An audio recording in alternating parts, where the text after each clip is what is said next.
Yeah, you too, man. Stay safe out there. All right, let me go to Jake and Braden's in here on line 3. Jake, how are you doing? Oh, I'm doing good, man. I'm a little bit nervous, though. This is pretty scary down here.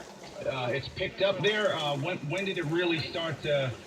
When did you really start to feel the severe weather there? All right, it's about 10 o'clock, guys. Well, we lost power about 3 hours ago, but the severe weather really Doug's still hanging. 45 minutes ago. It's got pretty strong. There we go.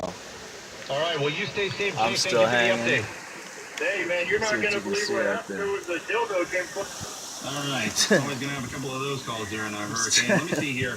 On a serious note, tornado warning in the Titusville, Indian River Trailer's City. still hanging. It's Can't amazing. see anything out there. Over by Cape Canaveral and Cocoa Beach still right here. now, they have tornado warnings in effect.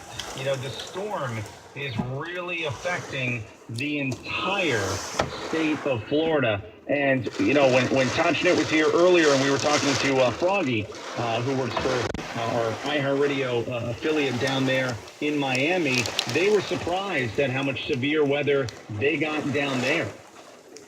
You know, literally from Key West, so that's your 10 and o'clock all the way through the update, northern guys. part of This the is what state, it the is. entire state will have been affected in show one you way the or wind. another It's probably running due to 50 or Hurricane 60 Irma. out Let me there. go back to the phone lines here. Dawn in Gulfport on line 2. Dawn, how are you? How are you doing today?